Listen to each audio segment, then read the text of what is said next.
Welcome, everyone.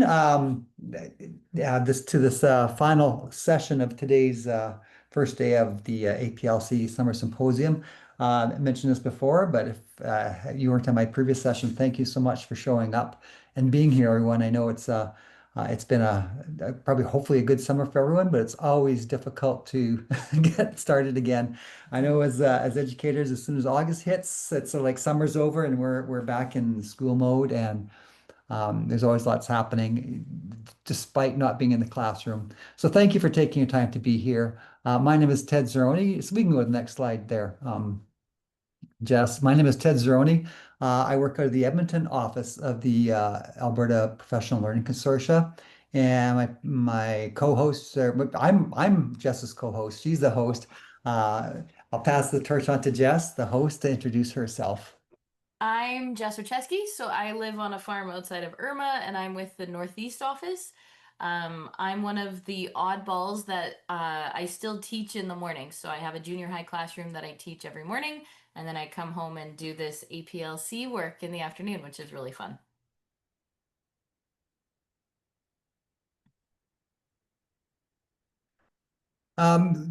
Just because this may be the first time we're meeting with people today, we'd like to do a quick land acknowledgement. If this is not your first session, you've been to them, so bear with us. So we just want to acknowledge that we are on the that our participants are all coming from across Alberta and actually across the world at Brazil. But mainly from Alberta, which is the traditional lands of the First Nation and Métis Nations of First Nations from Treaty 6, Treaty 7, Treaty 8, and of course the Métis Nation. I have an image there of choke cherries that I came across, a bunch of choke cherries. They're like vines on a grape at the confluence of the North Saskatchewan and Battle Rivers. And it's just that image captured just to me how important land is to us in ways that we sometimes forget. Our sustenance, everything we depend on comes from the land. And on here where I am at Treaty 6 territory, the abundance of these choke cherries made me really appreciate the land that we are on. So when we do our land acknowledgement, I always like to just maybe stop and pause and recognize the importance of the land we're on and how it does provide for us in so many different ways. With that, we can begin. Okay, so our session focus today, the ticket we tried to write so that you all would want to join us was intending to help teachers begin their AI journey. So this is where I think we could kick Rick out if we wanted to. Uh, the idea, we're just trying to introduce you to AI and show you all the things that you could use to help alleviate your stress and your workload. So first of all, what is AI? So um, machine learning is what it's called, and it's how AI tools are trained. So they learn by reading large amounts of text, books, website, and etc. And they recognize patterns to and use those patterns to answer questions or to create content. So one of my favorite phrases, last year I was at a session with Rick in Edmonton, and they said that the worst AI is ever going to be is right now. It's only going to get better. And so I just love that, right? Ted, did you And want to show your quick draw? I love that. yeah, we can go to the link, but I think just, we have to remember that AI is not a creature unto its own. It really depends on the input that men or human beings, put into it, that people give AI access to. And so most of the time when we look at AI, when we do a Google search and Gemini provides some things, they're often just searching webs and everything out there online to create things. And so the more we add to it or the more that's put out there, the more AI has to glom onto. And by way of an example of how AI learns is really all the inputs that we put into it. I'm just going to have you go back one slide if you don't mind, Yeah. Jess. Just go back to that link in QuickDraw. So Oh, what yes. Google has is something called Quick Draw, but it's a really good example. If you haven't seen it before, if you have, I apologize, but it's a really good example of how machines learn. So the question Google is wondering here, like, what does it, how can a machine learn? Can a machine learn by getting lots of inputs? And so what they did was they say, well, let's see if people can generate an image. So we've got just click one of those and tell me what you clicked on. uh, Baseball. Baseball. So what happened was that as Google did this little program, people got on and started drawing baseballs. And so here's all the different samples of baseballs that this AI program is getting, that it now gets to, they want to see now, will it be able to quickly guess what someone is drawing based on what the person is doodling? So here's all the different doodles that people across the world have put into it when they got to this program. So let's just take a look at an example and see how, there's all these other images that they've done, but we would now want to take a look at an example of how this works. So you can go to OK, got it, Oh. or play the game on top there, the top right. Oh gosh. This is going to Exactly. be recorded, Ted. You're gonna have to draw. A So draw a trumpet. trumpet. Go for it. Okay. Oh, your audio is not I connected. see garden hose. Oh, I Oh, know. It's trumpet. There we go. there we go. Try it again. I see Avocado. potato, or water, or peanut, or pear, or computer mouse. I see mouse, or necklace, or penguin. I'm Uh-oh. not doing good with that one. I thought that was a good avocado. It's not something that AI has not seen before. No, never seen that avocado before. No, Sorry, time up. couldn't guess it. Okay, we're gonna do this one now. I gotta And end on a high note. I see moon, or circle, or potato, or necklace, or baseball. I see snail, or shoe. Oh, I know. It's fan. there we I go. think we better end on that one. And that's what machine learning is all about. It based on inputs, takes all that data and problem solves and does all those things based on all the data that we put into it. Perfect. So, again, I tried when we were brainstorming about this presentation of what we could do to ease your apprehension of AI. And this is the same phrase that I used with both my mom and my mother-in-law, who were very apprehensive of using it, was that they already use it. And so there's, opening your face with Face ID, social media feeds. I get a little offended by social media feeds because lately all that pops up are things to alleviate aging faces and wrinkles. And I'm like, who said I was looking at this? Who said I need this? But Google searches, smart home devices, commuting to work. There's a little gas station right beside my school, and my vehicle believes that I work at the gas station. It's like, oh, almost at work, and it's Anna's restaurant, and it's not. I don't work at Anna's restaurant, but Amazon recommends. And one of my favorite things about that is, you have something in your cart, and then you maybe forget about it, and all of a sudden you get this email like, "Are you still interested in this? And have you seen?" And they give you suggestions, and 9 times out of 10, you like the suggestions more than the one you had actually picked. With Netflix, anyone who has children or a husband or someone who goes on to the wrong account for Netflix, you can very quickly ruin it. My 5-year-old snuck on my Netflix, and all of a sudden I'm still get just one time, but I'm still getting prompts for um, the what was it? K-pop Demon Hunters or something, and I'm like, I did not want to watch this. Why is this popping up? But the idea of using AI to prompt what they think I would like, right? Oh.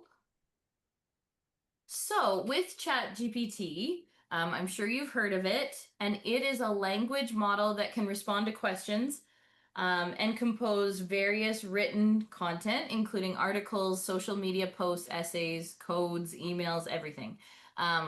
We have a lot of links in our presentation because it's easier to show you everything it gave than to just give a screenshot or summarize it. So I'm a little facetious right now, but to show the power of ChatGPT, I said, what ways can teachers use ChatGPT? And Chat said the following things. So this is what Chat looks like. And my prompt is right there at the very top. And it had a wealth of knowledge. So it says that chat can help with lesson planning and curriculum design. It can help with resources, creating resources and creating content, helping with personalization and getting student engaged. We can help with communication, professional development and administrative tasks, and responsible use, like telling us about digital literacy. And so I thought that was so good because it listed things that I wouldn't have even thought of.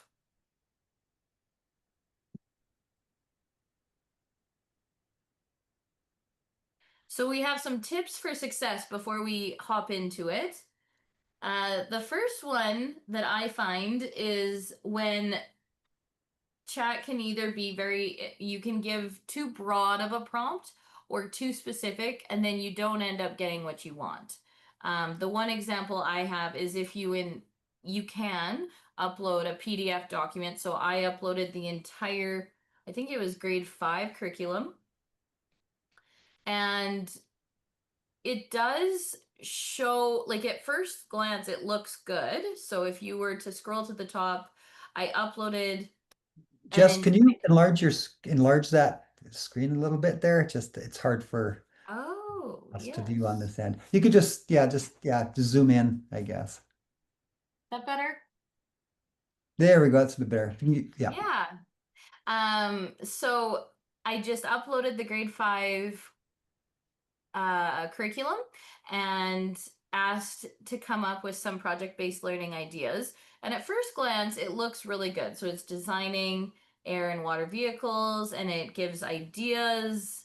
There's a lot of scientific methods that are definitely intertwined in there. But if you look closely, you're going to see that there's a lot of work that still needs to be done. It doesn't give a lot of details, and it definitely did not hit all the outcomes. So then my favorite prompt is to say, try again. And it tries again, and it does a little better, and it's a little more descriptive. This time you can see space, and they're not missing everything. But in the next breath, it's still not ideal. And so I find if you give too much description or specific needs, it sometimes just, this is my own word, but regurgitates it back, and it doesn't really give you what you're looking for. What I find most effective for me is not uploading the whole curriculum. And Rick, Mhm. one of our participants, he uses a different program and does things differently. But I rely mainly on ChatGPT, and I'll show you how we do that in a little bit. But I find if I take chunks of the curriculum, like I take out a cusp line, so I'll say, here's the knowledge, and here's the understanding, and here's the skills and procedure, and I Mhm. copy and paste those not as a PDF, but as text, I find I get activities that are a bit more specific and help that is more specific to that instead of putting a whole bunch into it at one time. Rick, what are your thoughts on that? Well, thanks for asking, Ted. It's very important to understand there are significant differences with some of the programs. Yeah. ChatGPT does search the entire internet, and your efforts to constrain ChatGPT to focus specifically on the documents that you've given it, if you think of it as a teenager in some ways, it's looking here, but it'll look over there all of a sudden too, kind of like, oh, well, this is connected. From my training, I also have this. So it's really cool. I'll bring it in because it wants to please us. It literally, I mean, I'll use language that personifies. It wants to help. It wants to do what you ask it to do. And so if it's not constrained, it'll look all over, which is one of the reasons some other programs like Claude do not search the internet. They search the files you give it in a much more constrained way, which can impact your outcome. And For sure. no two ways about it. Like Jess says, try again, but don't include this, or this to guide. Think of it like talking to your teenager. How are you going to guide them to get where you hope they'll get? Right. And that's a phrase I also use with teenagers is try again. Thanks, Rick. Okay. So I did kind of lean on this in the just a second ago, but one thing that's really important with chat is to use a proper prompt. And so if you ask too broad or too specific of a prompt, then what it's going to give you might not be what you need. And so if you were to say, who are you and what do you need and what grade and the outcome that you're trying to hit, and maybe you're teaching grade 5, but they're as a whole a little bit weak, you might say grade 4 just to make, end of the year grade 4, just to try and help with what they're going to give you. You could ask to create specifically a rubric or a PDF, but you want to specifically tell them what format you want. And then any other technicalities or social cultural context, put that all in, and then you're going to definitely have an improved response that you could probably use. I was telling Ted this yesterday. I know I talk about this all the time, but my personal issues with chat is that I personify it too. And the way I teach and the way I communicate with my friends is a lot more like of a conversation.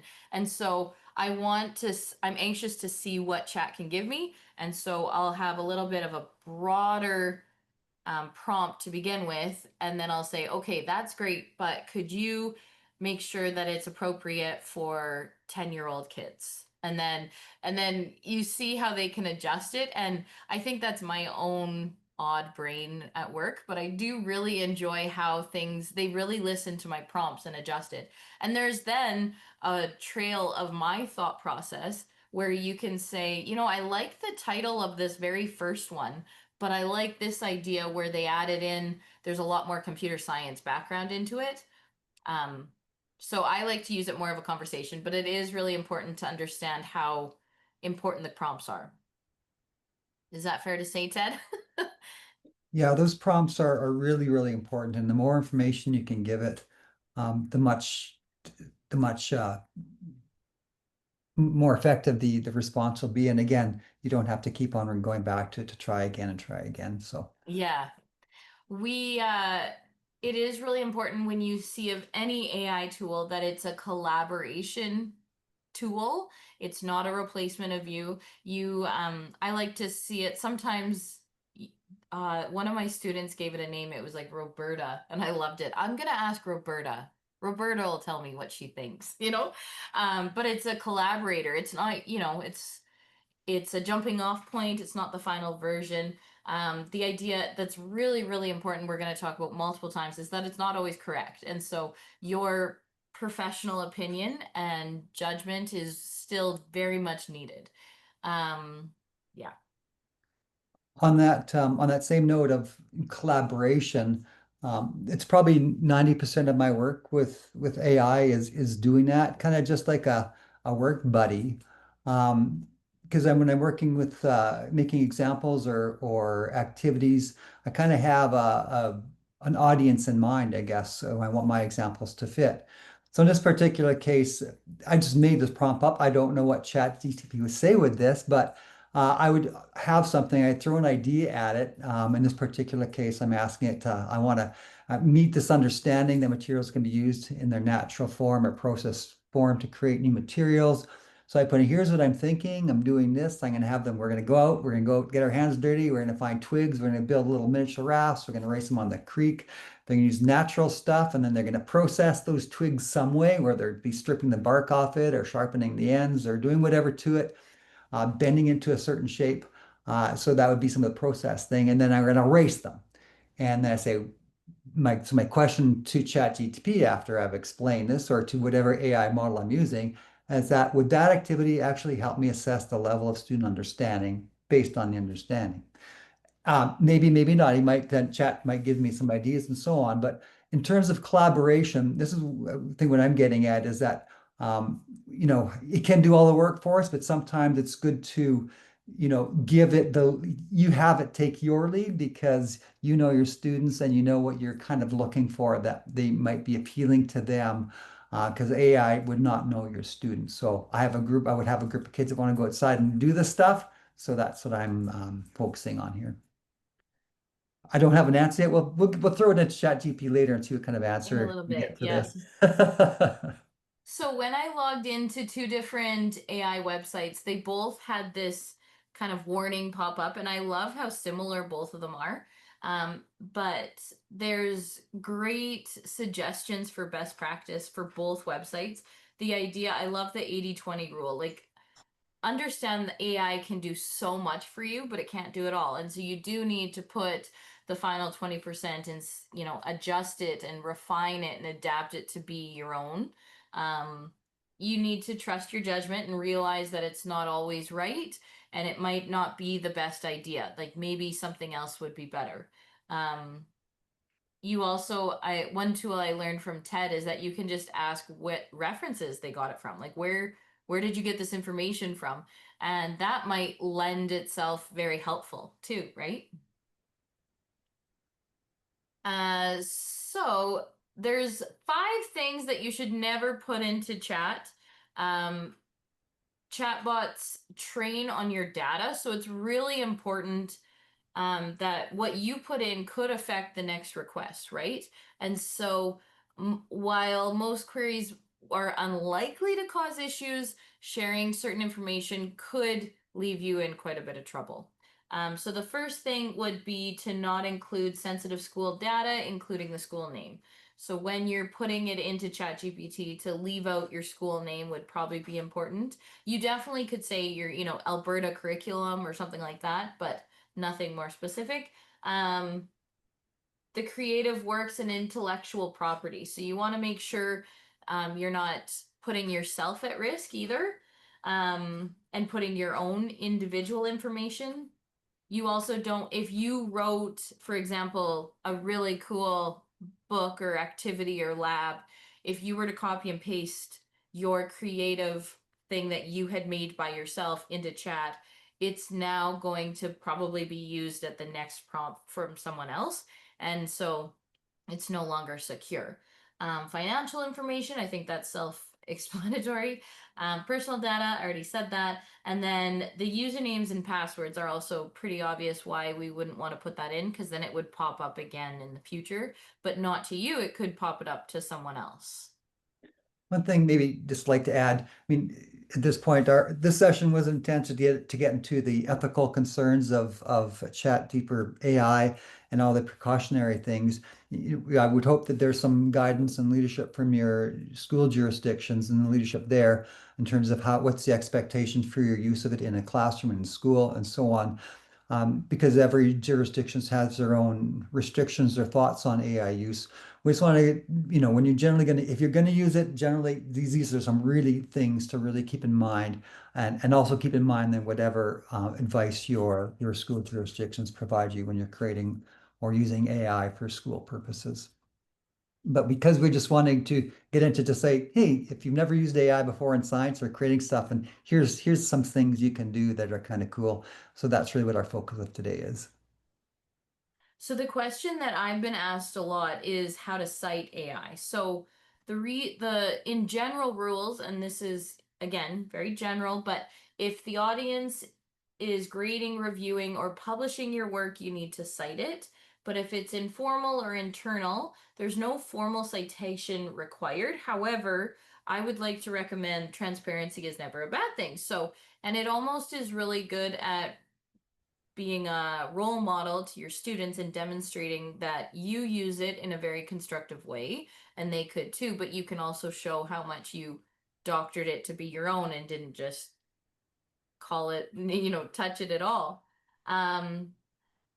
What we've been told is that if you're, again, in an academic place setting, you could use the line in teal as how you could cite AI. For most of us today, we're talking about our professional presentations in class, or different activities that we could have in our classroom. And if you want to be transparent, you could add a small note like drafted with assistance from ChatGPT at the bottom. Ted and I were talking about how much we use chat, but in the next breath, we need to go back and put this phrase on some of our work that this is a new thing, but it's a great thing to include.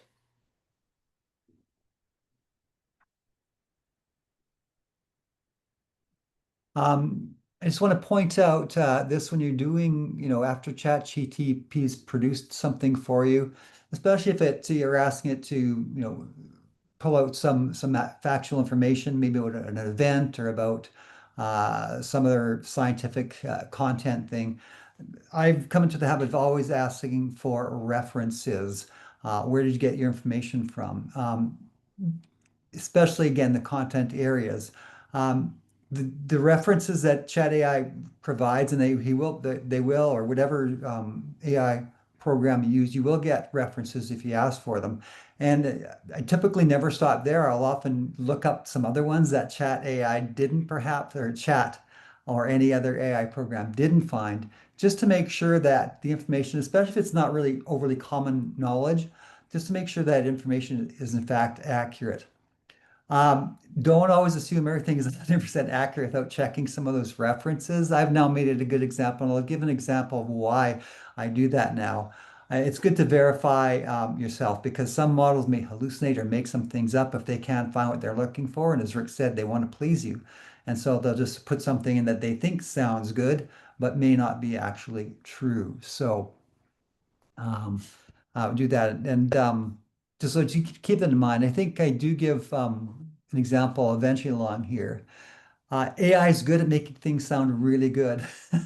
It'll sound, oh, it's AI, so it's got to be right. We can't fall into that trap. So always verify those kinds of things. Because remember, if you have Chat GTP create something for you that's got certain content in it and you share it, at the end of the day, Chat AI is not responsible for it. We as the educators are, because we have decided that this is what we're going to use in our classrooms, and we should verify everything for sure. Here's an example of what I mean by it may be useful to ask for those references and check it out, or always question ChatGTP. For example, I was doing a social studies one that with new curriculum, and I just have this one up because that was one of the recent ones. So sorry, it's not science. I have a science example next, but there's essentially two definitions of responsibility. One is something that must be done as part of your role. It's a responsibility, so it's an expectation that it be done. Another definition is something that is morally right to do something. For example, we have a responsibility to take care of the forests or stay on the path when we're walking in a park or something like that. So those are morally right things to do. And so I was asking Chat, or in this case it was Chat, to give me a couple, examples of each to develop that concept of responsibility.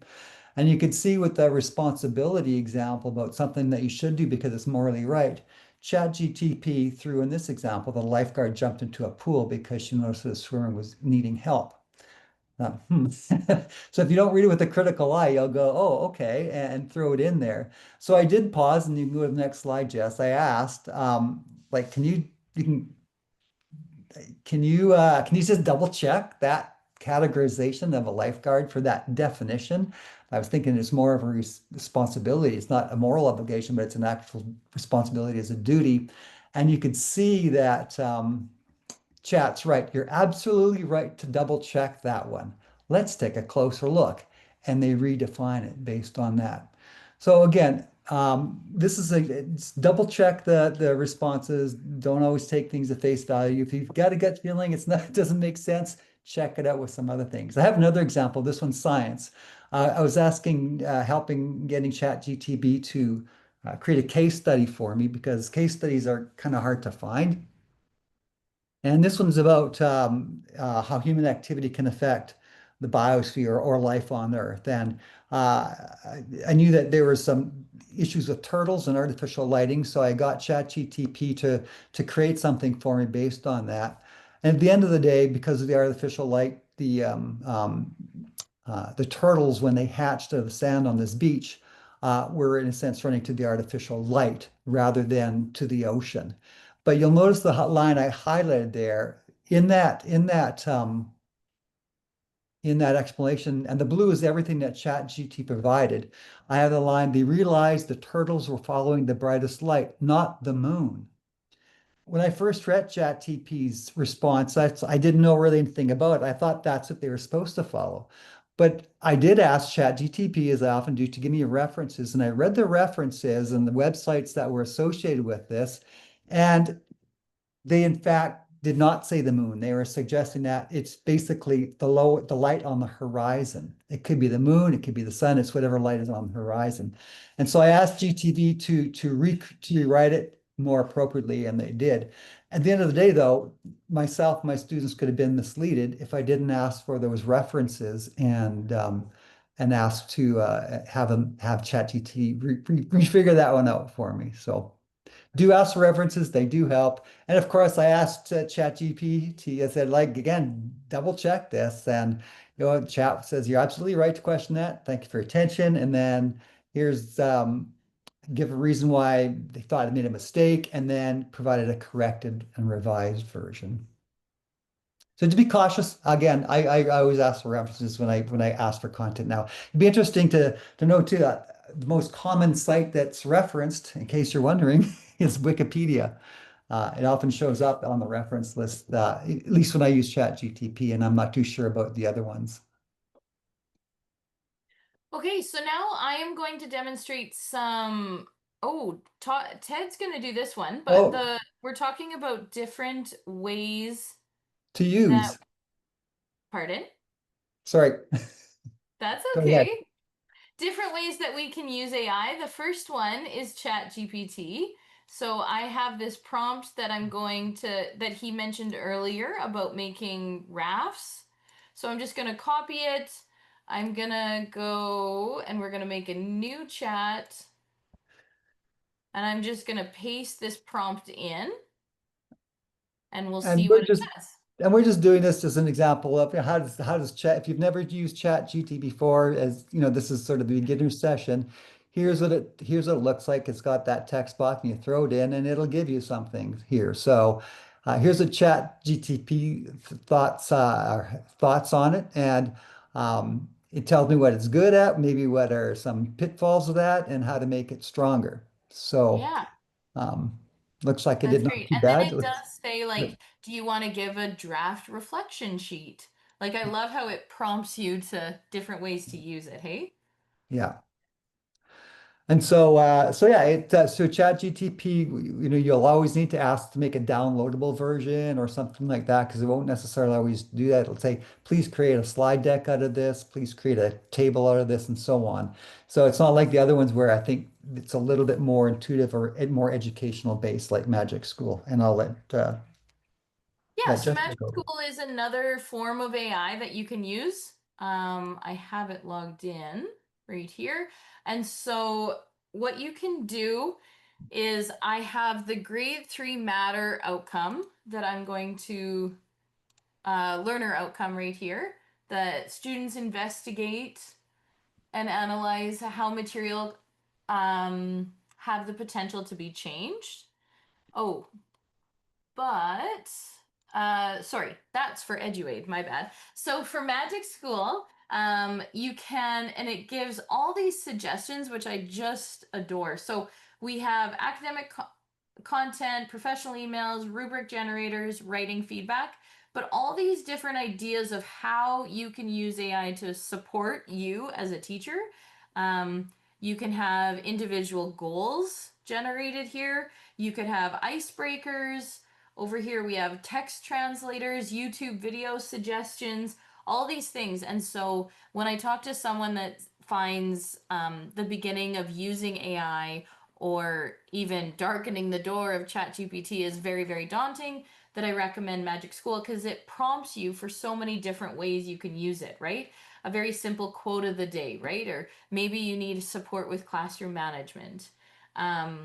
Yeah, I just love, and I just keep scrolling and scrolling and scrolling.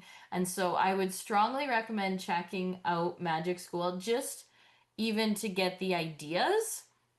So for this, the Magic School, it's free to a point, to be fair. I saw the comment from Michelle. It definitely you get some prompts for free and then eventually you have to pay, I believe.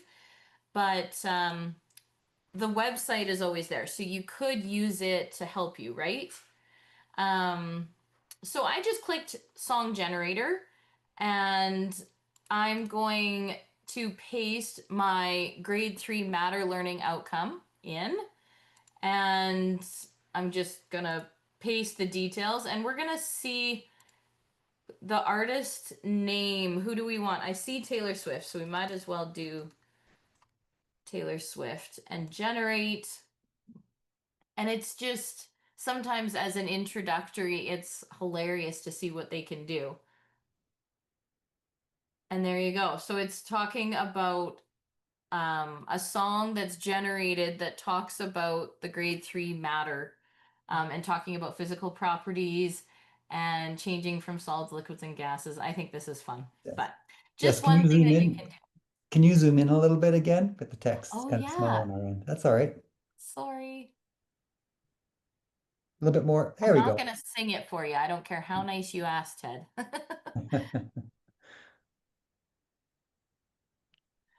If we go back to tools, we could go. What else do we want to check out?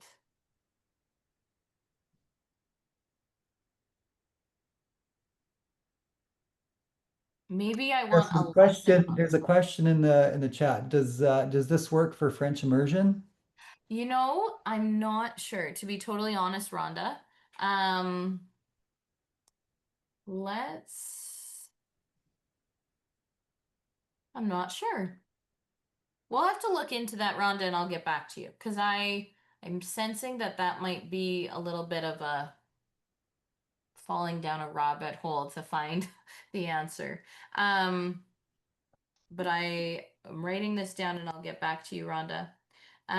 So when something that is sometimes over seen is the importance of the kids just loving learning. And I think I always included that as a goal of mine because I am a young person at heart that likes to have a lot of fun, but it didn't really sink in until I had my own kids and they come in and they're like, oh, it's so boring, and they're kids and they want to have fun. So if we were to even do like a lesson hook, how do we get them engaged and excited?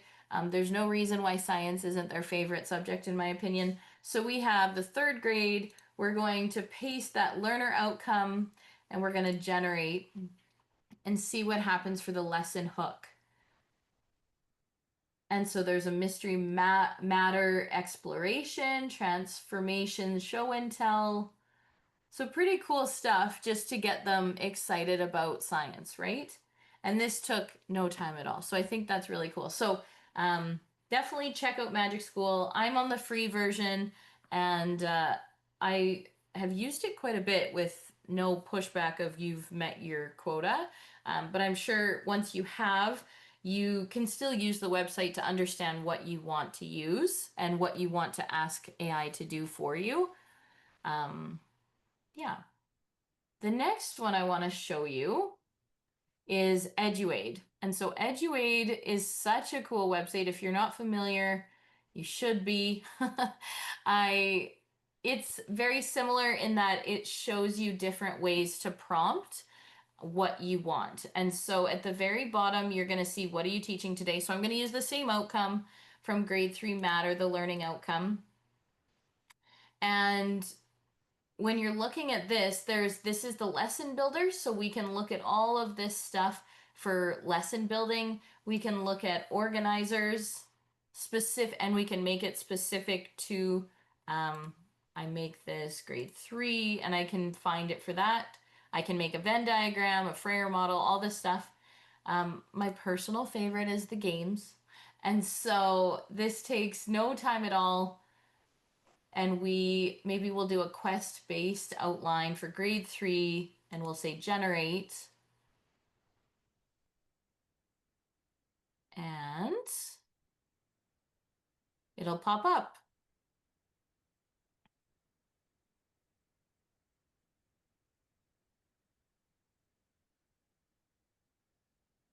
Again, can you just enlarge that a wee bit for us? Yes. I'm sorry, Ted. No, it's all right.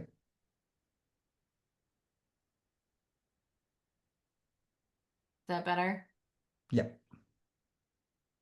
So it gives us quest challenges and it's all based around that learner outcome that I put in there. And so quest 1 is the materials map. Quest 2, we're talking about the changing it. Quest 3, recycling, which is so fun.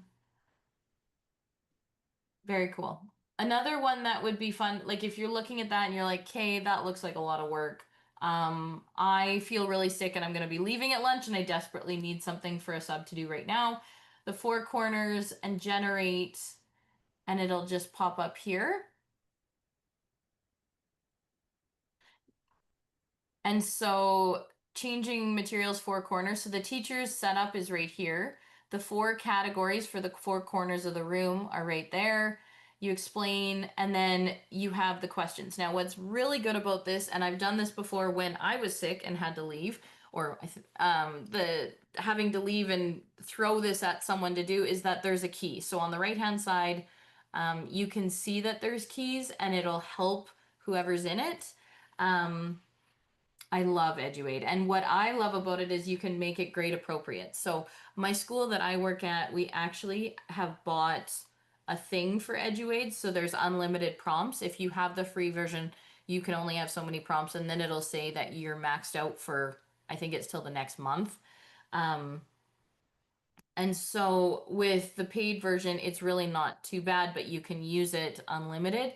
And what we loved about it at our school, I'm at a 7 to 12, is that this was the one thing that really, really helped teachers that were very, very new with AI, how to use it and how all the different things it could do for you.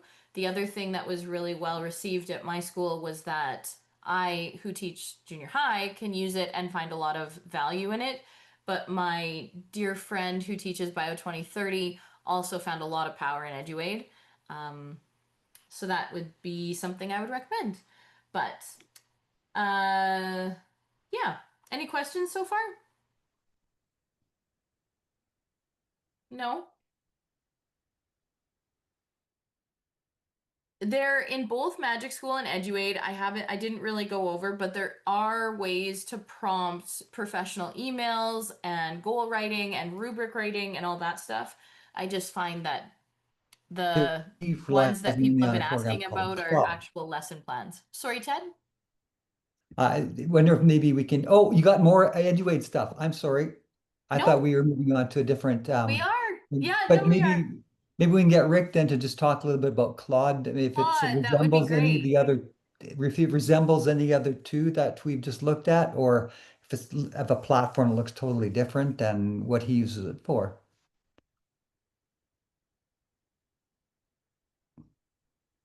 Okay, do you want me to share my screen for a little bit? Oh, that would be great. I'm going to make you co-host. And I am going to stop sharing. Okay, let's see. Had not planned on this, but happy to help. Share up here. Share screen. Desktop 3. Share. Okay.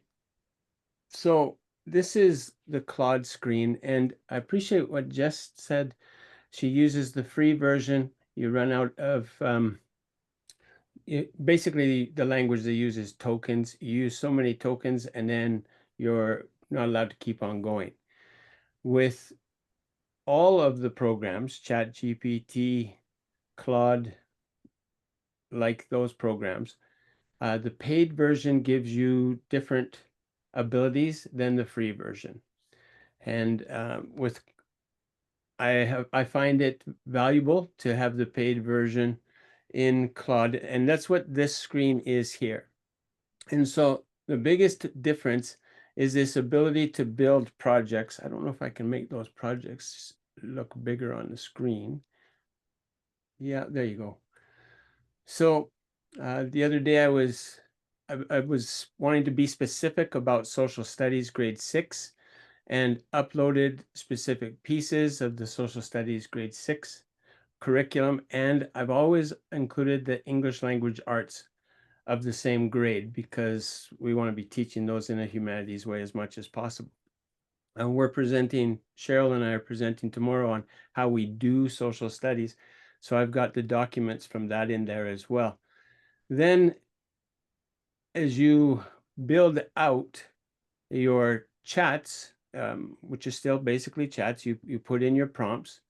They are directed and stored inside here, and they're not populating out into the world's training.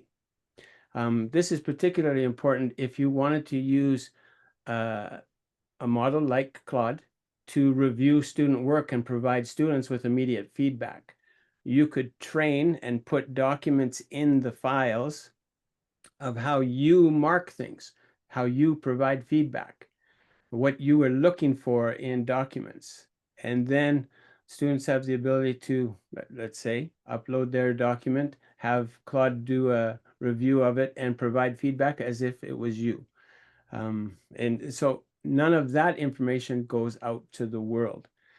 One of the other pieces is, and I mentioned, use whichever platform you're using to build prompts for you. It's a better prompt writer than you are. And so if you share, for example, Jess, you shared with them earlier the model for building out a prompt. If you share that model with them and then just describe in your regular language what you're looking for, and then ask it to build out the prompts, you can end up with something like, I did some work where I wanted it to build out a series of prompts that would allow me to analyze the curriculum, build a year-long plan, build a unit plan, build daily lesson plans, resources, implementation supports, etc. That could have all been one big long prompt, but the output would have been crazy. And so I asked it to divide it down into parts, and then inside of something like Claude, where you can contain it in the project, I can just work through one or two of those at a time and start building out the documents. And so, I wanted a visual map of the subject. So it looks like that, but you can view it. And there's a visual map of the social studies curriculum. That's created for me to learn and go from there. I don't want to go too, is that helpful, guys? Yeah, So thank it, you. if you think of prompts, like I don't consider myself a programmer. I don't think Ted or Jess, you consider yourself a computer programmer. You're not a code writer, but we are actually using English as code. And someone asked about French immersion. So I did ask in a chat, if I come back into my grade 7 project, junior high. So I asked it first to do this work in English, and so it provided me with a year plan in English. And then I simply asked in a second prompt, can you convert this to French for a French immersion teacher in class? And then it provided the French version of it. So I do not speak French. Japanese is my second language. But I'll put this file in the chat for the French immersion folks who are here, and I'll put the English one in just so you can see what the difference is, okay? That'd be great. Thanks, Rick. You're welcome.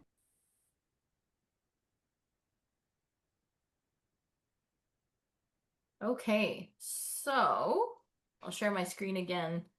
Ted, do you see it? I do. Okay, examples of AI. So this is your neck of the woods there, Ted. As I keep on developing resources and examples of how to help students deepen their learning, I'm finding I'm relying more on things like case studies and case studies really, whether it's a video or a print or a story or something like that, they really help kids to connect what they're learning in terms of the concepts to real life situations.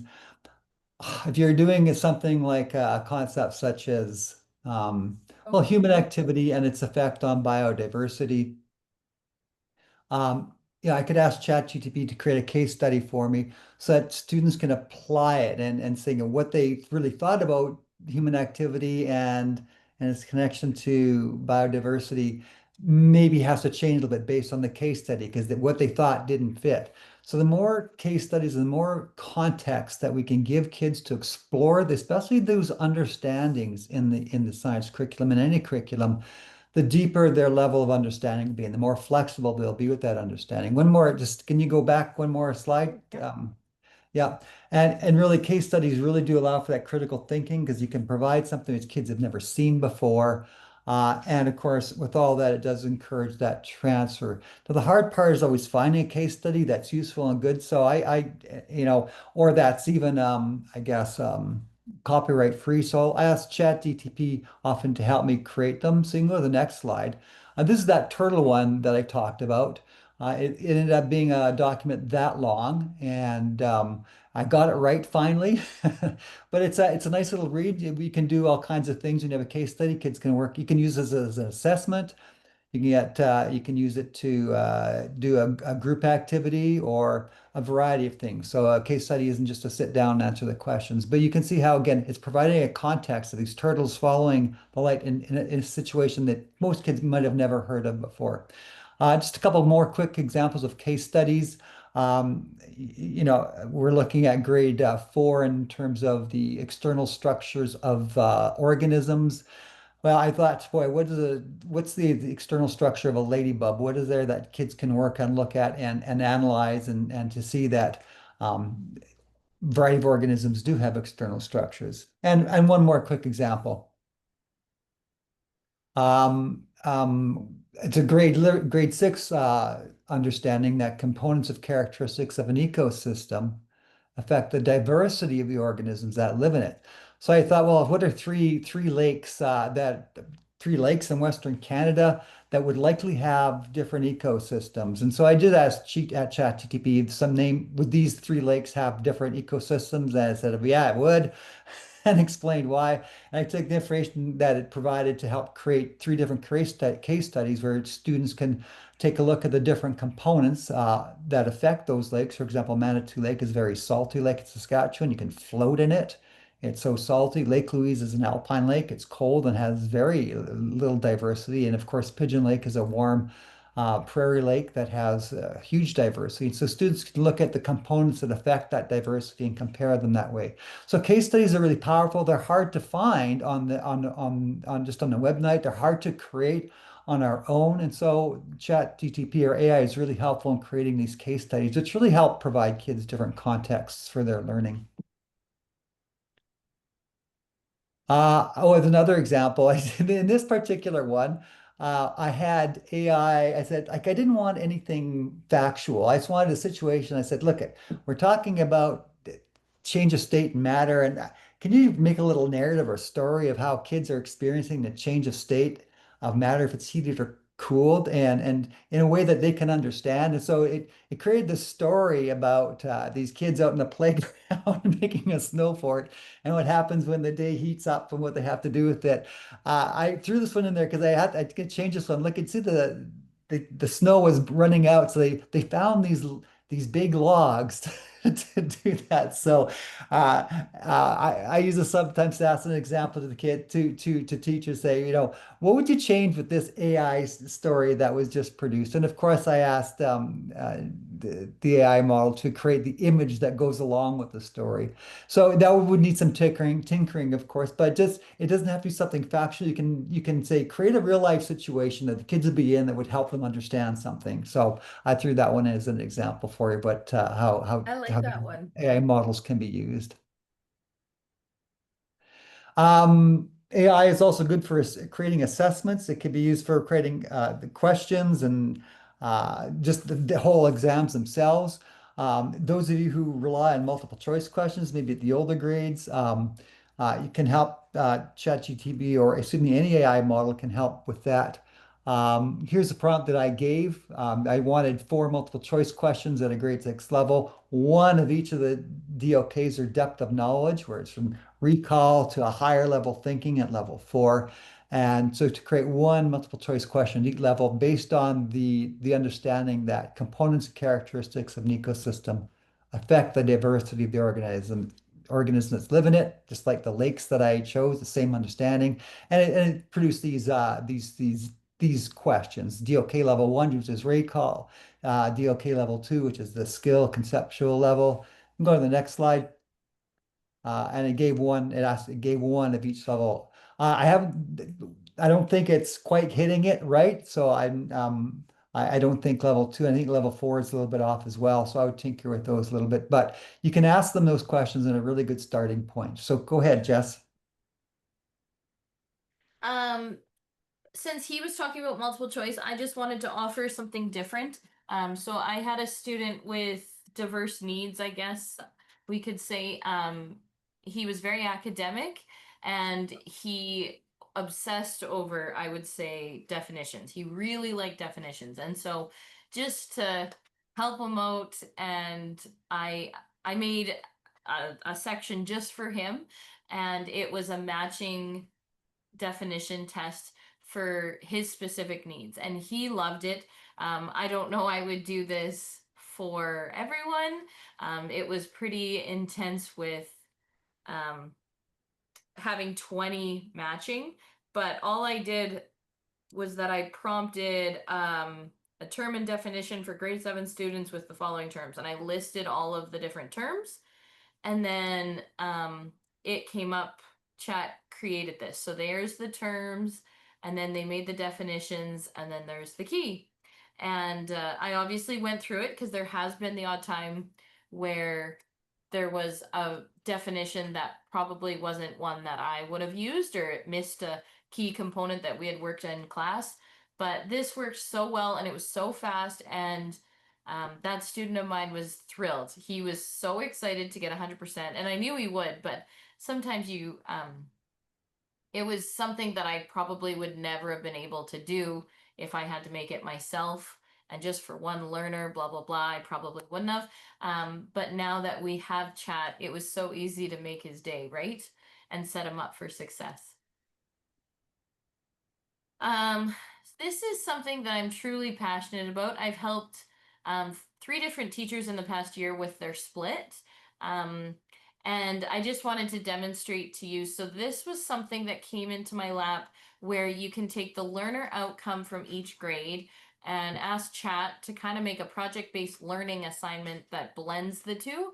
And again, it's not perfect. We definitely need your professional opinion and sprinkle that throughout. But I see project-based learning with this new curriculum as that beacon of light of where you need to be by the end of the organizing idea. And so once you have the main frame of what you want to do, it's easier to find little activities that help weave throughout, right? So the first one I'm going to show, I just did in June with a teacher who has a 5-6 split and is dreading it. But after I demonstrated this with her, it was so fun. My favorite part was watching the stress just leave her face. She's like, okay, like this is a doable thing. And so my prompt, which is really important to see, is it big enough, Ted? Do you want me to? I think we're good. Yeah. Okay. What is a project-based learning idea for grade 5 and 6 students where, and all I did was I copied and pasted both the 5 matter learning outcome and the 6 matter learning outcome.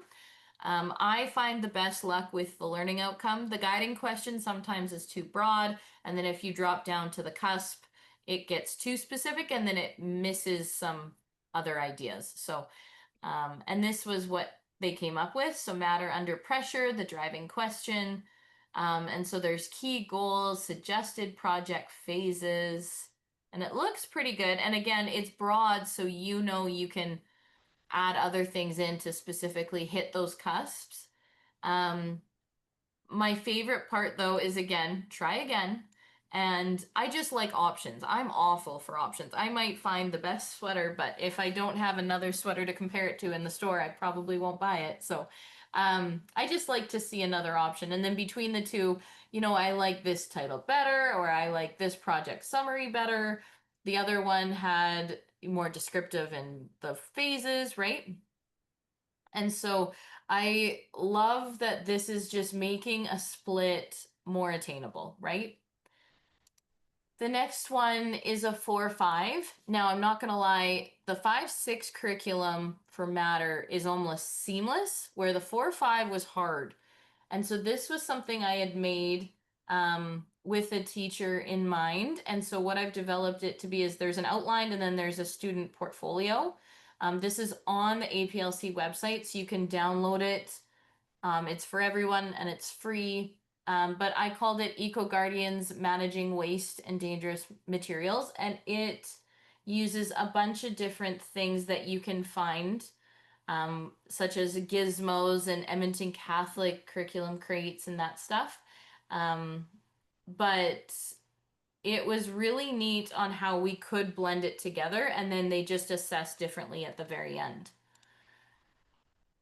The last one I want to show is a 1-2 idea. And so the prompt for this one is a project-based learning idea for 1 and 2 students where they can, and again, I just copied and pasted the 2 outcomes from each grade, and they come up with building a better boat, which I thought was so cool. It is one of the curriculum crate titles, but it was such a neat idea, and having as one of my boys just finished grade 2, you're like, oh, I could totally see this, right? And so I think they would have loved it. And again, this is very, very beginning stage. I haven't vetted it, but it's really, really neat that it gives you something to work with, and you're not looking at the daunting task of trying to blend the 2 curriculum and, oh, how do I do this? And this gives you the bones, and then you can use your professional skills to tie it all together. But at least you know where you need to be by the end of the organizing idea. That's one of my favorite things with chat, is just the blending of the curriculums. I have to say though, there's some that work better than others. The 5-6 Matter works really, really well. The 4-5 Matter was a little more difficult, but my next thing that is so fun. So there's 2 ways, in my opinion, that you can modify reading using chat. The first one is modifying by summarizing and simplifying a website. So with this, you just put in a URL and you say, make this site grade 2 reading level. And so I have this URL I put in, and they said essentially no problem. And so then they give me a summary of this website, which I thought was really cool. I guess it would make more sense if I showed you what the website looked like, but it was a little more in depth. This is the website that I had, and I was like, oh boy, this is all the stuff, right? How can I make it appropriate for grade 2? And not that it needed to be grade 2, is just my son was sitting there and he's in grade 2 at the time. So, but really, really detailed. And then if you go to the, oh, I have so many tabs open. I'm turning into a TED. But the idea of it really summarizes it. Oh, that's not the right one. Is this it? No. Anyways, oh, here it is. It summarizes it and makes it very appropriate for grade 2, right?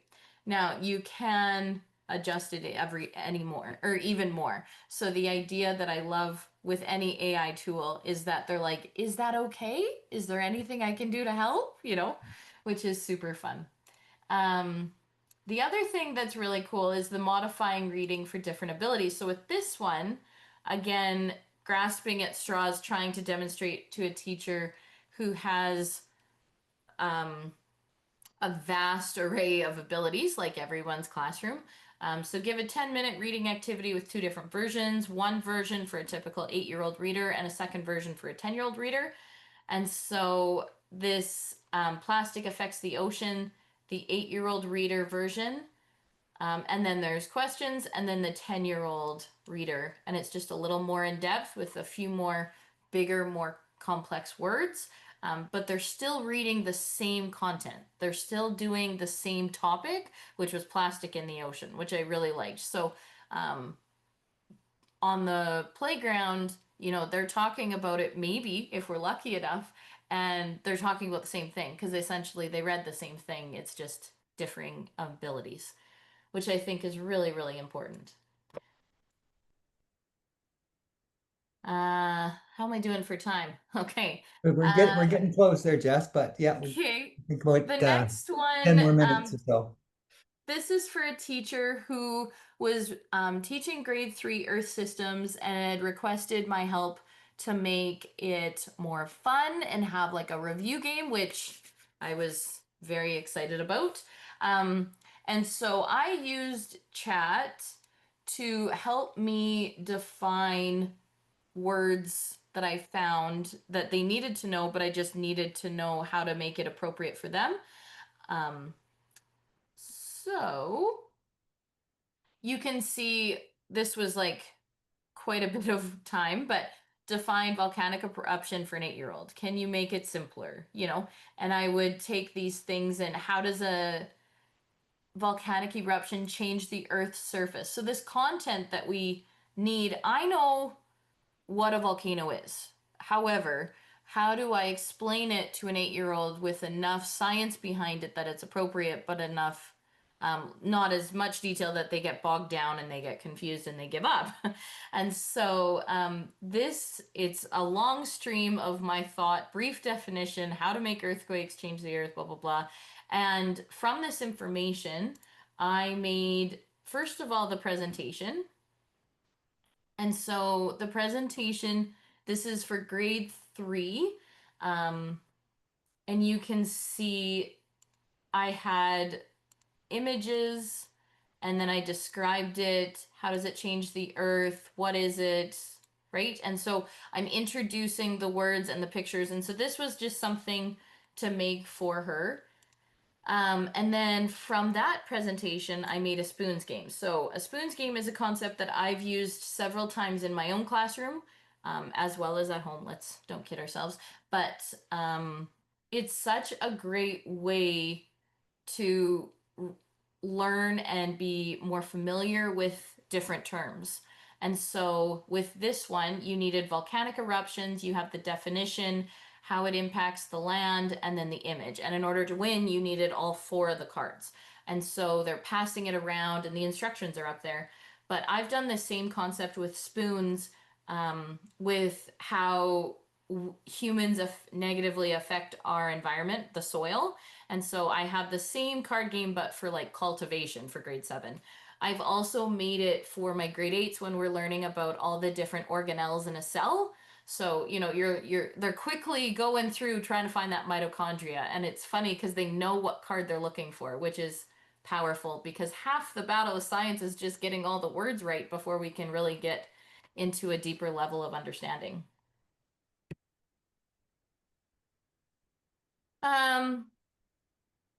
This page, I feel like you get to see my true color sometimes. Rick is not going to be surprised. I'm a little bit facetious or silly at times, but the image generation component of AI is remarkable. So I liked this demonstration I came up with, and you're asking chat to make a picture, an image of a squirrel crossed with a giraffe. And then you're like, okay, that's great, but can you make this creature Canadian? And then can you make this creature a teenager? And so this was my final image, but I think it's fun to see the abilities of what it can do.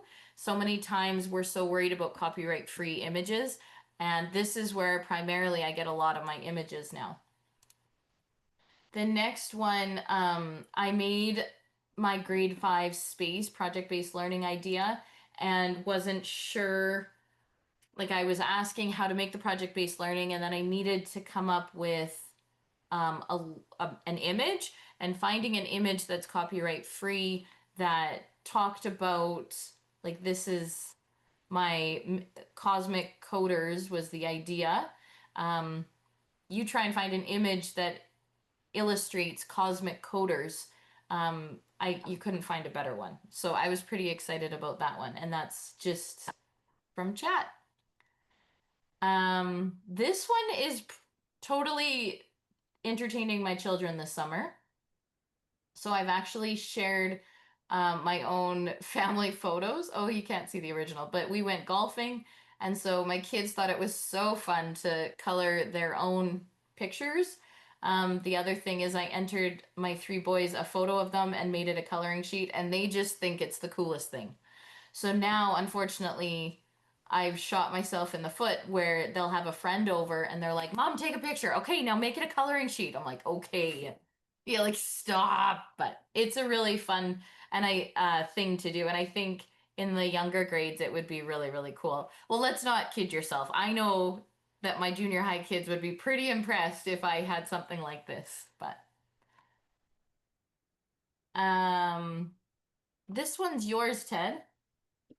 Yeah, we don't have to go, we're running short of time, but again, what this does, it just Okay. created some examples of some animals. I had a case study for students to compare the external structures of organisms for grade 4, but I wanted it to be an assessment.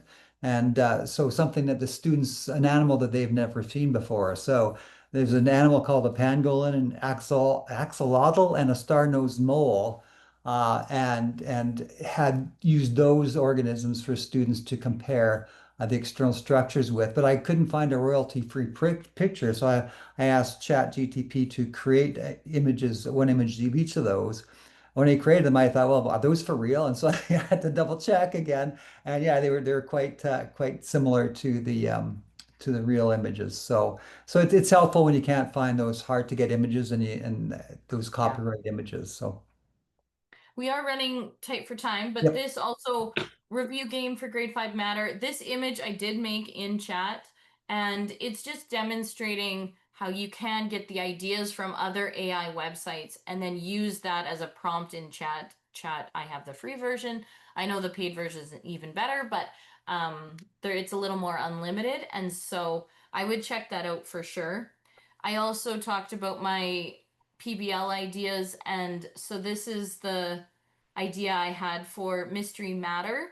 So this was grade 5, and again, it was so fun to get the image from chat. It was perfect. It was absolutely perfect. Again, if you ChatGTP is really good for giving it specific instructional approaches. In this particular case, concept attainment, which uses examples and non-examples. Go to the next slide. And so I needed some examples, non-examples of function. I found it hard to create some examples and non-examples of those. So it generated those for me, some statements with them that I could work with the kids. But if you go to the next slide, you can give it a think, pair, share, or other, visible learning strategies that are available to us to help them create those things. So it's not just an activity, but you can say, I want to do a think, pair, share with my students, or a support claim kind of a visible learning strategy. So it'll help do with that if you give it the context. So it's really good for creating an assortment of learning activities using a variety of instructional approaches. I did put in the chat as we go along, as we finish up, if you don't mind, as we go along to do this survey as well. We're running out of time. And then at the end of the presentation, I will put the link into this presentation so you have all the links and everything that Jess is sharing with us here. And Rick is right, Michelle. I just put my own kids in. I probably wouldn't put my students in. But yes, great questions. Other ideas that you can use ChatGPT that I didn't go over today, rubric creation, even if it's not the full rubric, to help differentiate between a 4 and a 1 is really, really powerful in AI. Report card comments, ISP goals I've used before, and it really bailed me out. That is not my strongest part of teaching, is creating really good goals, and so that is something I really benefited from. Professional emails and hands-on lab activities. So right now I'm sitting at a place with my curriculum with my grade 7s and 8s and 9s that I feel very comfortable with it, but I love coming up with new activities. I've done that lab, I don't have this, and so there's always options with AI and to see what they have. Can you come up with a density that includes shampoo and I need to know a lab now. And it would. So it's pretty cool, especially if you have like bottles of shampoo that were donated or something like that. So here's our survey. We would love your feedback. It's the same survey for all the series for the summer symposium this week. So if you could do this, I'm sorry we went a little bit over time. And again, here are our email addresses. Ted, do you have that PDF? Yes, I do. I'm going to get it on here in a second. I'm just Awesome. to have a link to this presentation or the slide deck at least. And there it is. Just a note Awesome. about the image with ChatGTP. Yeah, they're copyright free. I do cite them though. I asked GTP to cite the image that it created for me, and I'll copy that and paste that with any image that I use from ChatGTP. And please don't hesitate if you have any questions. We'd love to hear from you.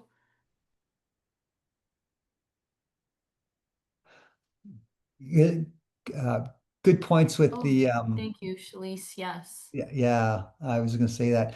I'm saying that it's just based on some of the questions that you've all been tinkering, I think, for the most part with Chat GTP, or excuse me, with any AI model.